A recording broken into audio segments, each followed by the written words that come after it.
Hello students, मैं हूं doctor Manoj Pahuja, आपका मेडिकल एंट्री टेस्ट इंस्ट्रक्टर। उम्मीद करता हूं आप लोग ठीक ठाक होंगे और बेहतर अंदाज में अपने एमडी-कैट की प्रिपरेशन कर रहे होंगे। बहुत सारे स्टूडेंट मुझे मैसेज कर रहे हैं और उनका ये कहना है कि सर जैसे जैसे टेस्ट की डेट नज़दीक आती जा रही है वैसे वैसे हमारे अंदर एक खौफ, एक डर बैठता जा रहा है। उस डर की वजह से हम पढ़ नहीं पा रहे। तो आपके क्वेश्चन में ही आपका आंसर छुपा हुआ है। आप जब डर रहे हैं तो फिर पढ़ाई कहाँ से होगी? पढ़ना हमेशा पॉजिटिव एनर्जी के साथ। जब आपके माइंड में नेगेटिव एनर्जी आ गई तो फिर पढ़ाई नहीं हो सकती। पढ़ाई पहले से एक मुश्किल काम है, खेलना आसान काम है, टाइम पास करना आसान काम है, मोबाइल में अपने आप को इन्वॉल्व कर लेना आसान काम है। पढ़ाई में कंसंट्रेशन चाहिए, फोकस चाहिए, ज़बरदस्ती अपने आप को बिठाना पड़ता है। और जब ज़बरदस्ती आप बैठ जाएं उसके बाद आपके जहन में नेगेटिव ख्यालात आ रहे होंगे तो कहाँ से पढ़ाई होगी? आप डिस्टर्ब हो जाएंगे। तो पॉजिटिव एनर्जी के साथ पढ़ें। अभी तक बहुत टाइम है, इस टाइम को यूटिलाइज़ करें। और एक स्टडी प्लान मैंने शेयर किया हुआ है स्टूडेंट्स के साथ, उस स्टडी प्लान पे चलें। रोज़ाना की बुनियाद पे अगर आप एक चैप्टर आज से भी करना शुरू कर दें तो कुछ अरसे में आपका पूरा सिलेबस जो है वो कंप्लीट हो जाएगा और आपको रिवीजन का टाइम मिलेगा। आप दोबारा से उन्हीं चैप्टर्स को रिवाइज़ भी कर सकते हो। तो आज से ही आप एक चैप्टर पढ़ें, उस एक चैप्टर को अच्छे तरीके से अपने नोट्स से स्टडी करें और उसके बाद फिर उसके एमसीक्यूज़ को ज़रूर प्रैक्टिस करें। तो इस नोट पे हम आज अपने क्वेश्चन को क्रैक करने का आगाज़ करते हैं। A plant is growing at light compensation point, then find the correct statement। एक पौधा है, ग्रो कर रहा है लाइट कंपनसेशन पॉइंट पे, उसके बारे में इन चारों ऑप्शंस में से एक सही स्टेटमेंट बतानी है। अब पहले तो बहुत सारे स्टूडेंट को ये सवाल समझ में नहीं आया होगा कि ये लाइट कंपनसेशन पॉइंट आखिर है क्या। तो पहले हम लाइट कंपनसेशन पॉइंट को समझ लेते हैं, उसके बाद ऑप्शंस को देखेंगे। लाइट कंपनसेशन पॉइंट को समझने के लिए हमें दो प्रोसेसेस जो कि इंटरडिपेंडेंट हैं, इंटरलिंक्ड हैं, उनको साथ में समझना है। फोटोसिंथेसिस एंड रेस्पिरेशन, ये दोनों प्रोसेसेस इंटरडिपेंडेंट या इंटरलिंक्ड माने जाते हैं, जिसका ये मतलब है कि जो चीज़ एक में पैदा हो रही है उसका इस्तेमाल दूसरे में हो रहा है, जो चीज़ दूसरे में बन रही है उसका इस्तेमाल पहले में हो रहा है। मिसाल के तौर पे मैं ऑक्सीजन की जो एग्जांपल है उसको साथ लेके चलूँगा। ऑक्सीजन की पैदावार हो रही है फोटोसिंथेसिस के ज़रिए और वही ऑक्सीजन कहाँ इस्तेमाल हो रही है? रेस्पिरेशन यानी सांस लेने के अमल में।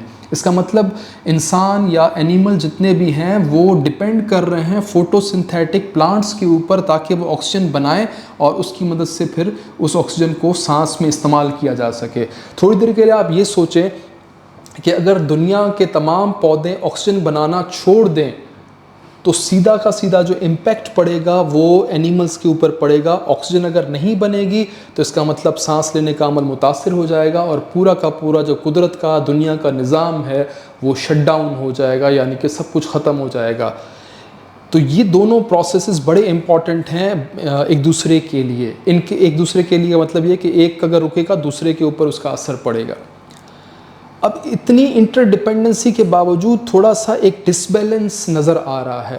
वो डिसबैलेंस कैसा है कि फोटोसिंथेसिस का अमल जो ऑक्सीजन को पैदा कर रहा है वो सिर्फ हो रहा है दिन के वक्त, यानी ऑक्सीजन की पैदावार सिर्फ दिन को हो रही है, जबकि ऑक्सीजन का जो इस्तेमाल है वो दिन और रात दोनों टाइम पे होता है। सांस हम लेते हैं, दिन को भी लेते हैं, सो रहे होते हैं रात को तब भी ले रहे हैं। तो ऑक्सीजन की प्रोडक्शन सिर्फ दिन को हो रही है लेकिन इस्तेमाल दिन को भी हो रहा है और रात को भी हो रहा है। गौर से समझते जाइएगा। फिर दूसरी बात, ऑक्सीजन की पैदावार कौन कर रहा है? सिर्फ प्लांट्स या ग्रीन एल्गी भी कह सकते हैं, आप इसमें शामिल कर सकते हैं।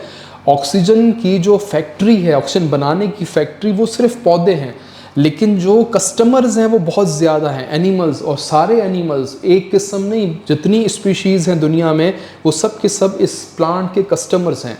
जैसे एक बिस्किट बनाने की फैक्ट्री है, वो फैक्ट्री एक ही होगी। जैसे सुपर बिस्किट है, उसको बनाया जा रहा है तो वो एक ही फैक्ट्री बना रही है, लेकिन जो उस बिस्किट को इस्तेमाल करने वाले कस्टमर्स हैं वो बहुत ज़्यादा हैं, बहुत बड़ी तादाद है। तो फैक्ट्री एक है, प्लांट जो ऑक्सीजन पैदा कर रही है, और उसका जो इस्तेमाल करने वाला, ऑक्सीजन को इस्तेमाल करने वाले एनिमल्स हैं वो बेतहाशा हैं। तो इसका मतलब ये है कि बहुत ज़्यादा डिसबैलेंस नज़र आ रहा है। अगर एनिमल्स की ज़रूरत को पूरा करना है, अगर एनिमल्स को ऑक्सीजन सही मायनों में मुहैया करनी है तो प्लांट्स को बड़ी तेज़ी से बड़ा अच्छा काम करना होगा। इसके अलावा प्लांट्स के जो तमाम सेल्स हैं उसमें फोटोसिंथेसिस नहीं होती, सिर्फ और सिर्फ फोटोसिंथेसिस का अमल होता है मीज़ोफिल सेल्स में। ऑक्सीजन की प्रोडक्शन सिर्फ कौन से सेल कर रहे हैं? Mesophyll sales. इसके बरक्स अगर आप देखें तो एनिमल्स के तमाम सेल, कोई एक सेल ऑक्सीजन को यूज़ नहीं करता, एनिमल्स के बॉडी के तमाम सेल जो हैं वो ऑक्सीजन को इस्तेमाल करते हैं। तो डिसबैलेंस ये है कि कहीं ना कहीं जो पैदावार है वो लिमिटेड लग रही है, ऑक्सीजन की पैदावार थोड़ी सी लिमिटेड लग रही है, जबकि जो रेस्पिरेशन में इस्तेमाल है वो ज़्यादा लग रहा है। तो कुदरत ने इस डिसबैलेंस को कैसे बैलेंस किया है? आखिरी तरीका तो होगा बैलेंस करने का, तो बैलेंस करने का तरीका ये है। नॉर्मली क्या होता है, जब सूरज की रोशनी परफेक्ट होती है, जब सनलाइट अच्छी पड़ रही होती है, तो याद रखिएगा rate of photosynthesis is far more greater than rate of respiration. जो पीछे हमने पिछली स्लाइड में एक डिसबैलेंस पढ़ा कि भाई ऑक्सीजन की पैदावार लिमिटेड हो रही है लेकिन इस्तेमाल ज़्यादा हो रहा है, तो कुदरत फिर उसको बैलेंस कैसे करेगी? हमारे एटमॉस्फेयर में तो ऑक्सीजन इतनी ज़्यादा मौजूद है कि हम किसी वक्त भी सांस ले रहे हो हमारे लिए कम नहीं होती। तो इसका मतलब कुदरत ने इसको किसी तरीके से तो बैलेंस किया हुआ है। वो बैलेंस ये है कि दोनों इंटरडिपेंडेंट प्रोसेसेस तो हैं, लेकिन जो फोटोसिंथेसिस का प्रोसेस है वो बहुत तेज़ हो रहा होता है। बेशक वो सिर्फ दिन में हो रहा होता है लेकिन बहुत तेज़ हो रहा होता है। उस तेज़ी की वजह से इतनी ज़्यादा ऑक्सीजन बन जाती है, इतनी ज़्यादा ऑक्सीजन बन जाती है कि वो हमारे एटमॉस्फेयर में जमा हो जाती है। बेशक दिन के वक्त जितने भी एनिमल्स उसको यूटिलाइज़ कर रहे हैं वो यूटिलाइज़ कर भी लें, लेकिन फिर भी एक्स्ट्रा अमाउंट ऑक्सीजन की एटमॉस्फेयर में जमा हो जाती है। उसे हम कहते हैं net oxygen gain of the atmosphere.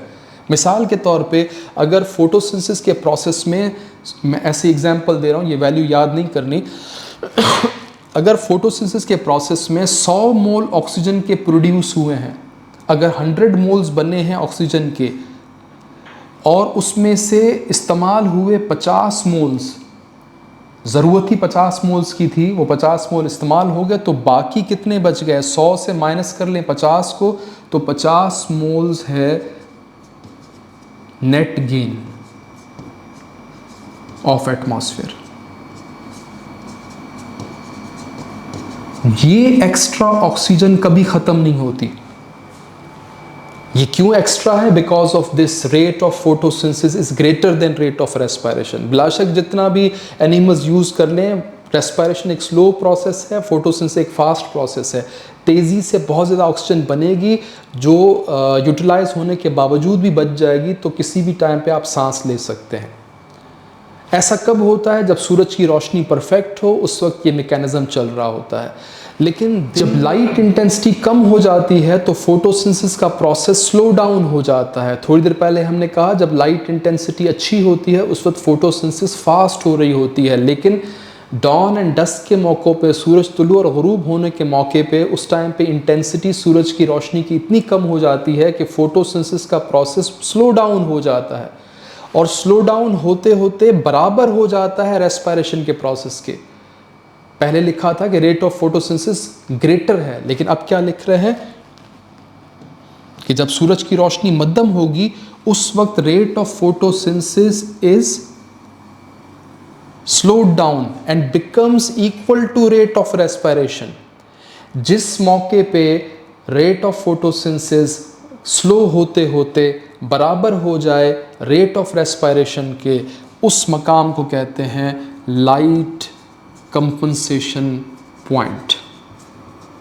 फिर से रिपीट कर रहा हूँ, नॉर्मल हालात में लाइट कंपनसेशन पॉइंट नहीं होता। जब सूरज की रोशनी परफेक्ट होती है लाइट कंपनसेशन पॉइंट नहीं होता, उस वक्त rate of photosynthesis is greater than rate of respiration.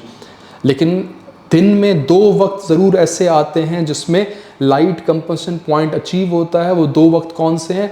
जब सूरज तुलू हो रहा होता है, सूरज की रोशनी कम होती है, या जब सूरज गुरूब हो रहा होता है उस वक्त भी सूरज की रोशनी कम होती है। तो उस वक्त फोटोसिंथेसिस स्लो डाउन हो जाएगी, और स्लो होते होते किसके बराबर हो जाएगी? रेट ऑफ रेस्पिरेशन की। जिस मौके पे रेट ऑफ फोटोसिंथेसिस बराबर हो गया रेट ऑफ रेस्पिरेशन के, उस मकाम को कहा जाता है लाइट कंपनसेशन पॉइंट। और इस लाइट कंपनसेशन पॉइंट पे जितनी पैदावार हो रही होगी उतना ही इस्तेमाल हो रहा होगा। पहले तो हम कह रहे थे कि ऑक्सीजन ज़्यादा बन रही है क्योंकि रेट ऑफ फोटोसिंथेसिस फास्टर था, 100 मोल बन रहे थे, 50 इस्तेमाल हो रहे थे, 50 जमा हो रहे थे एटमॉस्फेयर में। अब क्या होगा, अब जितना बन रहा है उतना इस्तेमाल हो रहा है, बराबरी है। अगर 50 मोल बन रहे हैं, 100 नहीं अब क्योंकि प्रोसेस स्लो हो गया है, अब 50 मोल बन रहे हैं, 50 ही इस्तेमाल हो रहे हैं, तो फिर एटमॉस्फेयर में क्या जा रहा है, 0। याद रखिएगा कंपनसेशन पॉइंट वो पॉइंट है जहां पर एटमॉस्फेयर को कुछ नहीं मिलता, क्योंकि जितना बना रहा है पौधे, जितनी चीज़ बना रहे हैं उतना ही एनिमल्स इस्तेमाल कर रहे हैं। आप इसको ऐसे भी कह सकते हैं कि rate of anabolism becomes equal to rate of catabolism. जिस मकाम पे कंपनसेशन पॉइंट है वहाँ पर एनाबोलिज्म बराबर हो जाता है कैटाबोलिज्म के। जितनी पैदावार ऑक्सीजन की हो रही होती है उतना ही इस्तेमाल हो रहा होता है, एटमॉस्फेयर में कुछ भी नहीं जा रहा होगा। तो अब ये कंपनसेशन पॉइंट आपको क्लियर हो जाना चाहिए। आते हैं अपने ऑप्शंस की तरफ, चेक कीजिएगा।